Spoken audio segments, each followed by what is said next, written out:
everyone, Assalamu alaikum. Welcome to Excellence Language Learning Hub. I am Maimuna and today we are going to have a class on transforming a sentence from Bangla to English according to future simple tense. So let's start. Future simple tense বলতে আমরা বুঝি ভবিষ্যতে কোনো কাজ ঘটবে।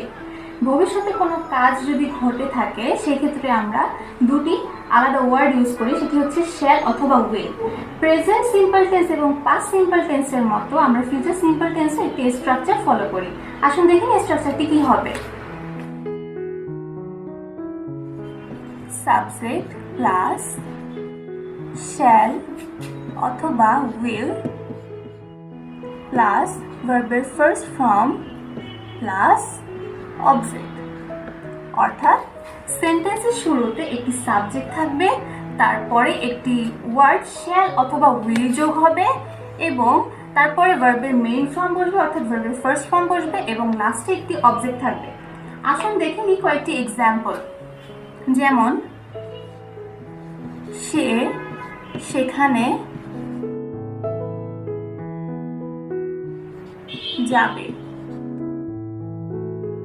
সে সেখানে যাবে বলতে আমি ভবিষ্যতে কোনো কাজ ঘটবে বলে বোঝাচ্ছি। সেক্ষেত্রে আমার সেন্টেন্সটি হবে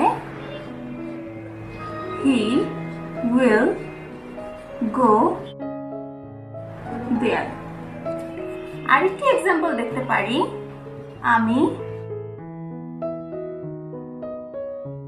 অঙ্কটি করব। এই ক্ষেত্রে আমার এটা ট্রান্সফরমেশন হবে I shall do the math. এখন প্রশ্ন আসতে পারে আমি হি এর পরে উইল এবং আই এর পরে শ্যাল কেন ইউজ করলাম।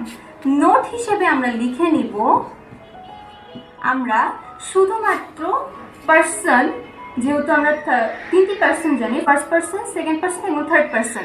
পার্সনের ক্ষেত্রে ফার্স্ট পার্সনের সময় শুধুমাত্র আমরা শ্যাল কথাটি ইউজ করব, অর্থাৎ আই অথবা উই এর সাথে আমরা শ্যাল ইউজ করব এবং হি, শি, দে এই ধরনের পার্সনগুলোর সাথে আমরা উইল ইউজ করব।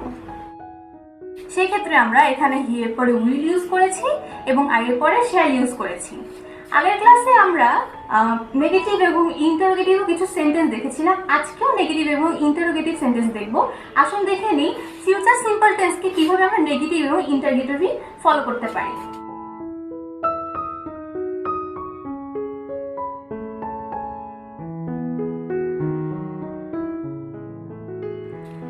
আমি যদি এক্সাম্পল হিসাবে ধরি, সে অঙ্কটি করবে না। আরেকটি এক্সাম্পল ধরি, সে কি অঙ্কটি করবে। আরেকটি দেখতে পারি,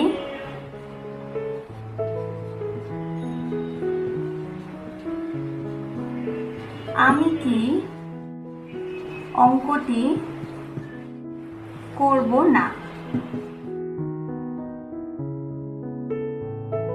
প্রথম সেন্টেন্সটিতে আমরা নেগেটিভ একটি অর্থ বুঝিয়েছি, অর্থাৎ না বোধক একটি বাক্য বুঝিয়েছি। সেই ক্ষেত্রে আমরা আগেও দেখেছি যে সেন্টেন্সের না বোধক অর্থ বোঝালে আমরা সেন্টেন্সের ভার্বের সাথে নট ইউজ করব। আমরা ফিউচার সিম্পল টেন্সের ক্ষেত্রে এখানে একটু অন্যরকম ভাবে সেন্টেন্সটিকে গঠন করব। আমরা দেখেছি ফিউচার সিম্পল টেন্সের ক্ষেত্রে আমরা শ্যাল অথবা উইল যোগ করি। আগের ক্লাসে দেখেছিলাম আমরা ডিড ইউজ করি পাস্ট সিম্পল টেন্সের ক্ষেত্রে এবং তার আগের ক্লাসে দেখেছিলাম ডু ইউজ করি অথবা ডাজ ইউজ করি। আজকেও শ্যাল এবং উইলের সাথে আমরা নট ইউজ করব, কিন্তু একটু অন্যভাবে। যখন আমরা শ্যালের সাথে নট ইউজ করছি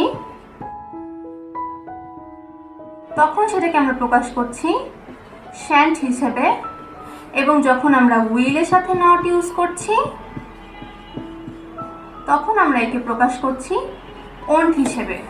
অর্থাৎ আমি যখন এখানে সেন্টেন্সটি লিখবো সেখানে আমি উইল নট না লিখে ওন্টও লিখতে পারি, উইল নটও লিখতে পারি, ওন্টও লিখতে পারি, কিন্তু বেটার যদি আমরা ওন্ট ইউজ করি। আসুন দেখে নিই এবার এই সেন্টেন্সগুলোর ট্রান্সফরমেশন কি হবে। হি won't do the math.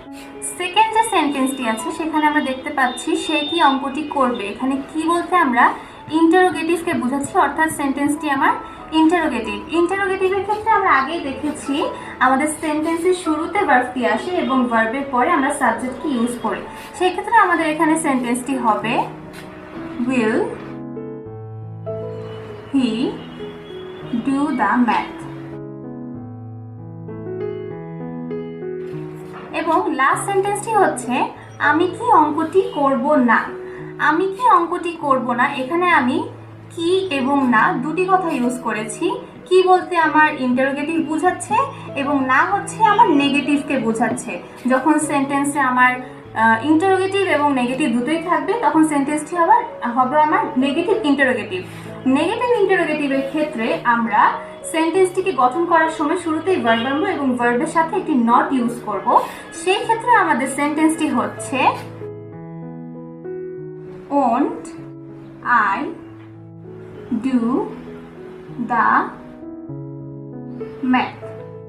এখন আপনাদের কাছে প্রশ্ন থাকবে আমি যে লিখেছি won't I do the math, এই কথাটিকে আমি ঠিক লিখেছি নাকি ভুল লিখেছি? অবশ্যই আমি ভুল লিখেছি, কারণ আমাদের আগেই একটি নোট দেওয়া ছিল যে শুধুমাত্র ফার্স্ট পার্সনের ক্ষেত্রে আমরা শ্যাল কথাটি ইউজ করব। অর্থাৎ যখন আমরা আই ইউজ করছি তখন আমরা শ্যাল ইউজ করব, যখন আমরা উই ইউজ করছি তখন আমরা শ্যাল ইউজ করব। কিন্তু আমি এখানে শ্যাল ইউজ না করে ওন্ট ইউজ করেছি, তার মানে আমি এখানে ভুল লিখেছি। ভুল বলতে আমার এটা গ্রামাটিক্যালি ভুল হচ্ছে, গুরুচণ্ডালি ভুল যাকে বলি আমরা বাংলায়। এখানে আমি ওন্ট লিখলে আমার অন্য কোনো ভুল হবে না বা আমার নাম্বার কাটা যাবে না। কিন্তু আমি এখানে যদি শ্যাল ইউজ করি সেই ক্ষেত্রে কথাটি ভালো শোনাচ্ছে আমাদের গ্রামাটিক্যালি। এখন আমরা আরো কয়েকটি এক্সাম্পল দেখব।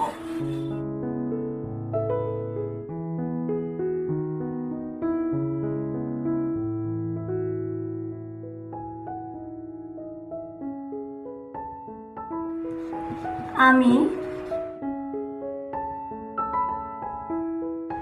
স্কুলে যাব,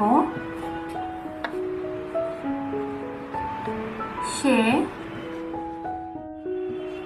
স্কুলে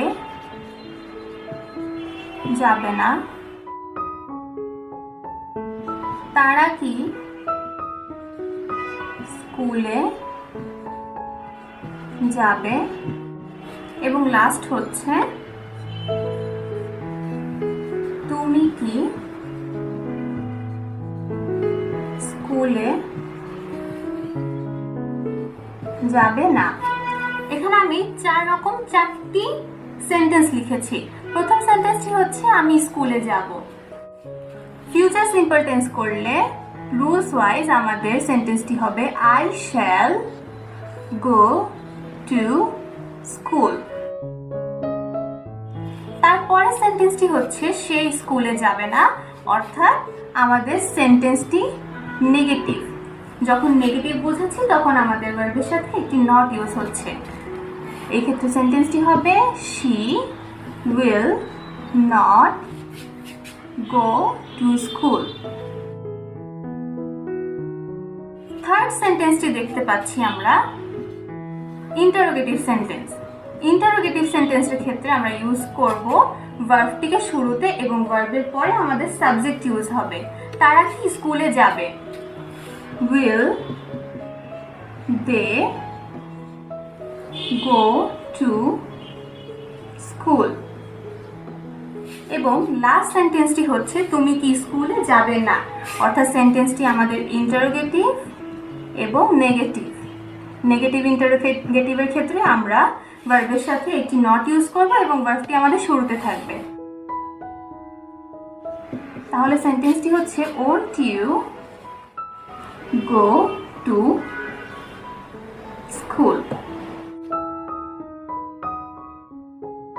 প্রেজেন্ট এবং পাস্ট সিম্পল টেন্সের ক্ষেত্রে আমরা ভিন্ন ধরনের একটি সেন্টেন্সের গঠন দেখেছিলাম। প্রেজেন্টের ক্ষেত্রে আমরা ইউজ করেছিলাম ডু এবং ডাজ। পাস্টের ক্ষেত্রে আমরা শুধুমাত্র ডিড ইউজ করেছিলাম। এবং ফিউচারের ক্ষেত্রে আমরা ইউজ করব শ্যাল এবং উইল। যে কোনো একটি ইউজ করতে পারি। এখন আমরা যদি সামারাইজেশনে আসি, তাহলে আজকের সামারাইজেশনে হচ্ছে আমরা প্রেজেন্ট সিম্পল টেন্সের ক্ষেত্রে, ফিউচার সিম্পল টেন্সের ক্ষেত্রে আই এবং উই এর সাথে শ্যাল ইউজ করছি এবং বাদ বাকি প্রত্যেকটি পার্সনের সাথে আমরা উইল কথাটি ইউজ করছি। সেকেন্ড যে জিনিসটি সেটি হচ্ছে ফিউচার সিম্পল টেন্সের ক্ষেত্রে আমাদের স্ট্রাকচারটি হচ্ছে সাবজেক্ট প্লাস শ্যাল অথবা উইল প্লাস ভার্বের প্রেজেন্ট ফর্ম প্লাস অবজেক্ট, অর্থাৎ সেন্টেন্সের শুরুতে আমরা সাবজেক্ট ইউজ করছি, তারপরে শ্যাল অথবা উইলকে ইউজ করছি এবং তারপরে মেইন ভার্ব হিসেবে আমরা ভার্বের ফার্স্ট ফর্ম ইউজ করছি এবং লাস্টে আমরা একটি অবজেক্ট যুক্ত করছি। আশা করি আজকের ক্লাসটি আপনাদের সকলকে উপকৃত করতে পেরেছি।